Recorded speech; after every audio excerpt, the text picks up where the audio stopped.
right, y'all. So let's get into our next story. Let's talk about Blumhouse. So Jason Blum. Well, we already talked about we did a whole discourse, all last week, two different episodes on M3GAN 2.0. M3GAN 2.0, as y'all know, did not do well at the box office, which shocked the heck out of Blumhouse. And it should come as no surprise because one of the things I felt like what went wrong with M3GAN 2.0 was the fact that you completely deferred away from the thing that made people like the first M3GAN. My sister saw M3GAN 2.0 because I had a conversation with her. She told me she loved it. But then again, I think my sister and I are completely different in how we watch movies. Like when I watch movies, I care about story, I care about plot, I care about if whatever world that you built that it makes sense for the story that you're trying to tell. My sister just sit and watch movies, and if she's entertained, it's good. But if she's not, it sucks. Me, I'm well rounded in my whole situation because as somebody, and I don't want to sound like I'm like very snobby or whatever, like, but I went to film school, so I know all the nuances and things. Like I don't want to be like that, but when you see things and it's like, okay, I'm a guy who I like story, cool character development, give me some crazy action sequences and the whole But the fact of the matter was, you went from making this movie that had a viral TikTok moment. It was like horror light, had a couple of comedic moments in it. And then the second one, you just completely do a 360, just change the whole situation and turn it into like this robot against robot action-packed Terminator 2 ripoff. Like, what? It's like you just went completely in an opposite direction of what your movie was. And so one of the things I will say that I thought was really cool about this story that I'm about to get into is the fact that Jason Blum, who runs Blumhouse, has decided to talk about what he felt went wrong. So shout out to the Hollywood Reporter for this story. So this says, Jason Blum, who struck out on his own as an independent producer in the early 2000s after leaving, thank God, he left Harvey Weinstein's Miramax, was haunting during those years by the fear that he would never succeed on his own. That's when he received a DVD of a tiny horror film titled Paranormal Activity that was shot for less than $15,000 by unknown filmmaker Oren Peli. Blum and others believed the film would be a hit and tried to find it a distributor. One door after another was slammed shut, but Blum wouldn't give up and eventually helped garner the interest of none other than Steven Spielberg's DreamWorks. Spielberg himself watched the movie and was thoroughly spooked, according to Hollywood lore. DreamWorks and his then partner Paramount Pictures first released the film in more than a dozen college towns in late September 2009 before rolling it out nationwide as Halloween approached. And you want to know something that was smart because they pulled the same thing with oh my God, why am I blanking on the movie? Blair Witch Project. Because I remember when I went to go see Blair Witch Project in the theater, I was in there with a bunch of college kids. And that's who they kind of marketed to, because it's like, yeah, marketed to college kids, marketed to young people. They like all that found footage stuff because that's like Blair Witch Project kind of started that whole made it popular, that whole found footage idea. So it makes sense that they would market it to that specific audience before you rolled it out nationwide around Halloween, because I always say October is the perfect time. Late September into October is the perfect time to drop your movie, so that way people go and see it. So Paranormal went on to earn $107.9 million domestically and $194.2 million globally to become one of the most profitable titles in Hollywood history. It also put Blum's banner Blumhouse on the map and ushered in a golden age of micro-budgeted horror pick that scared up multi-million-dollar franchises such as Paranormal, Insidious, and The Purge. Now, Blum made Universal his home studio per a lucrative deal that allows him creative autonomy, as well as the freedom to work with other studios. Among his many successes for Universal, which would be the Halloween reboot, the one that was done with David Gordon Green, and also producing Oscar winners such as Jordan Peele's Get Out, which came out in 2017, and Spike Lee's Black Klansman. That's with 3 Ks. In 2018. So I like this whole idea. You know what? I want to be like Jason Blum when I grow up, where he makes these micro-budgeted movies. He has full creative autonomy, and he gets to work with other studios. So if he is producing something and he wants to send it to say, I don't know if he would do well, like I was gonna say, I don't know if he were Warner Brothers, but Universal or Lionsgate or something like that. And then you get to have the full creative thing. Like, no, you have to buy it as is, and you can't go around changing nothing. This is the movie; it needs to stay the way it is, and stick to your guns. Like that's that's the type of power I would love to have, because it's somebody who really cares and is very much passionate about making quality films. However, let's be clear. As much as I like Blumhouse and many of the hits that they've made, they've also had quite a few misses within the last couple of years. Mainly, let's talk about Wolfman, which basically made $34.1 million globally. Don't even get me started about The Woman in the Yard. Now, if y'all want to see a better horror movie with black folks in it, just watch Sinners. The Woman in the Yard, that wasn't it. And if that's on Peacock, if I'm not mistaken. 23.3 million globally. And Drop, which I have not seen yet. I know it's coming on, I believe, HBO Max sometime, I think this week or possibly next week. I can't remember off the top of my head, but I know it is coming to HBO Max this month. And so I'm really looking forward to seeing that movie. I've been so tempted to want to rent that movie so many times when it was on VOD, but I never really got around to it. But globally, it made $28.6 million. So it didn't do all that well. So now the recent bomb that we need to get into, which is M3GAN 2.0, where Blumhouse and a lot of people who worked on the film were shocked because the first movie was such a big hit that they weren't expecting to be a big hit, that they released this second one and they're shocked that it bombed. I'm like, first of all, number one, you released the first M3GAN in 2023. You released it in January when it really didn't have much competition. So January is like the great litmus test, January, February, around that time, to drop a movie, because the field is not crowded. There's usually, and it's no shade, but there's usually around the time y'all like to dump your movies that you don't think is going to be that great. I mean, to be honest, Wolfman came out in January, and you've seen how much of a turd that was. But Julia Garner, I like her. I think she'll fare better with Weapons when that comes out next month. Everybody, we all have our good ones, and we get our bad ones too. So everybody is not going to be able to, everything that you drop ain't going to be a diamond. Sometimes it'll be a turd. So, M3GAN basically cost, well, 2.0, to be specific, cost $25 million to produce before marketing, and open only to just $10.2 million domestically and $17 million globally. So what happened? Oh, what happened? Well, what had happened was, I done messed up the whole situation. We're going to just keep going. So director Gerard Johnstone, Blumhouse partner of Atomic Monster, run by James Wan, decided to go in a different direction and make the M3GAN sequel more of a sci-fi action pick, whereby the doll becomes a protagonist in the style of Terminator 2 Judgment Day. Audiences simply weren't interested in an about-face. Box office pundits and Hollywood insiders also questioned the wisdom of releasing the sequel in a far more competitive summer corridor, which, yeah, that was the mistake. You should have released it earlier in the year. It's the same thing I said about Ballerina.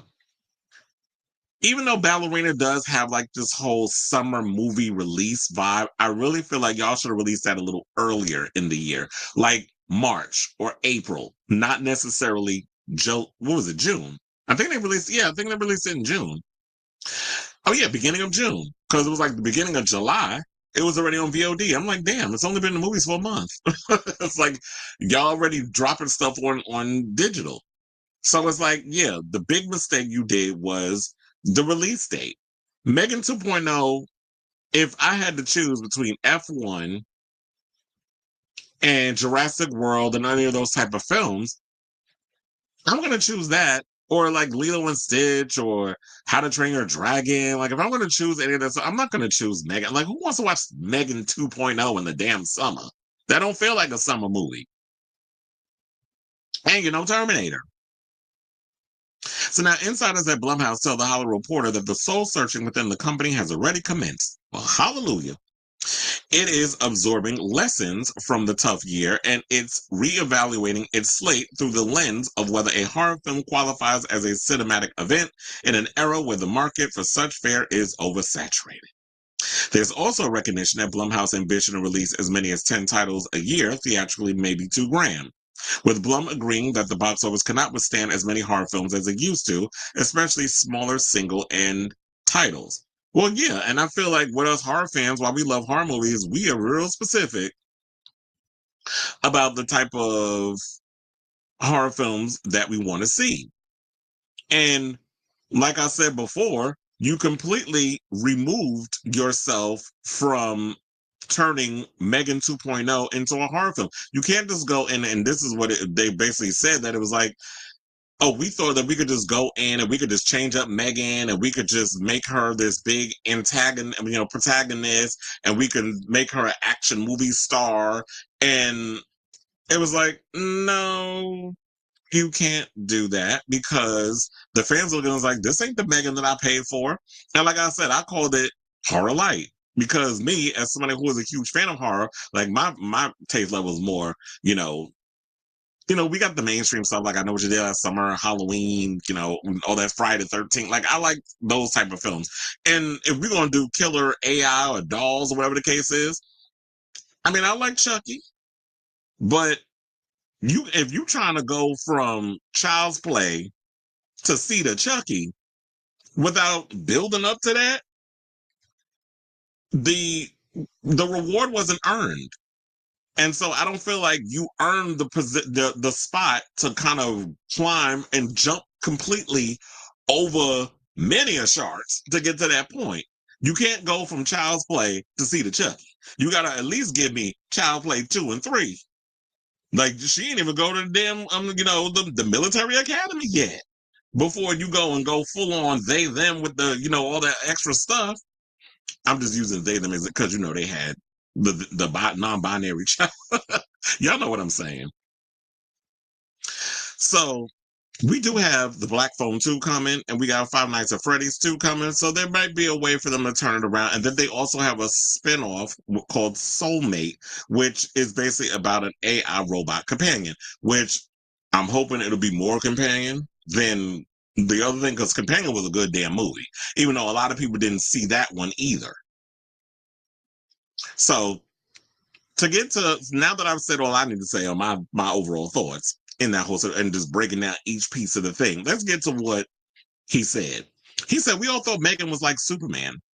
We could do anything to her. We could change genres. We could put her in the summer. We could make her look different. We could turn her from a bad guy into a good guy. And we classically overthought how powerful people's engagement was with her. This is what he said, reiterating that the audience wasn't ready to genre swap. He also made it being in pain all weekend. Were you in pain because you saw them box office numbers, or you got kind of like some abdominal issues that you need to work out? You got what do they call that?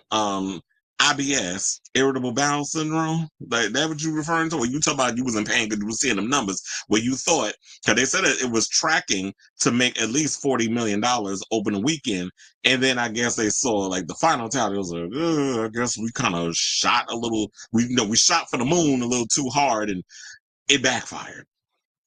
Now, one horror producer familiar with inner workings of Blumhouse couldn't agree more, or one horror producer, sorry, and said that they thought they were being all clever, changing the dates and the genres, the person said, so they want to remain anonymous. Well, I like our anonymous people, because then y'all can really go in. I just kind of wish I knew who said it. Now, another horror producer said this. This was not the sequel audiences wanted. It was the movie the director wanted. Now, the good news, they said no one at Universal is freaking out about M3GAN 2.0 or Blumhouse's recent slump, since its titles are far more modestly budgeted than most studio picks, which is true, because like I said before, the movie, the budget was $25 million. Who knows how much the marketing for it was, and how much y'all had to pay for that damn Britney song. But all the little marketing about it, it's probably like another 20 million, I would think. So 45 to $50 million they probably spent in total, I'm guessing. They'll make all that back. So I don't think they'll be hurt too much. But the fact of the matter was, I just feel like Blumhouse feels that they're pretty much wounded right now. And they got to go back to the drawing board and figure out what was it so special, what was so special about Blumhouse that helped us stand out from all the other people? Because you got A24, you got Neon clicking at your feet, with them building their empire with the modestly budgeted quality films that they've been making. And I do agree, y'all need to kind of take a page that Disney is kind of doing right now and scale back a bit on the amount of movies that y'all trying to put out. There's only so many horror movies a lot of us are going to go to the movies and see. Like, I'm looking forward to I Know What You Did Last Summer, which comes out, I believe, next week. I'm looking forward to Black Phone 2. Five Nights at Freddy's, even though I'm not familiar with Five Nights at Freddy's, I enjoyed the first one. I had a good time with it. I'm curious to see what the sequel looks like. I don't even know if they dropped a trailer for it yet, but I'm looking forward to seeing what they're cooking up with Five Nights at Freddy's 2. And Weapons is coming out.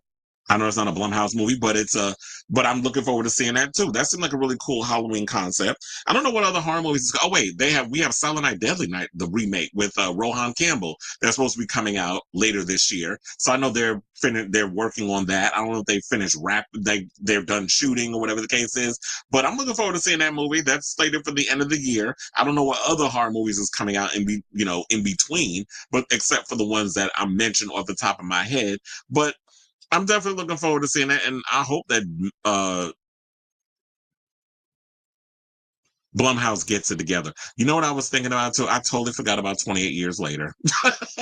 Totally forgot about that movie. That's another one that's flopping at the box office. Maybe that was another one you should have released sort of like in the beginning of the year or maybe towards the end. Because if you thought that film was sort of like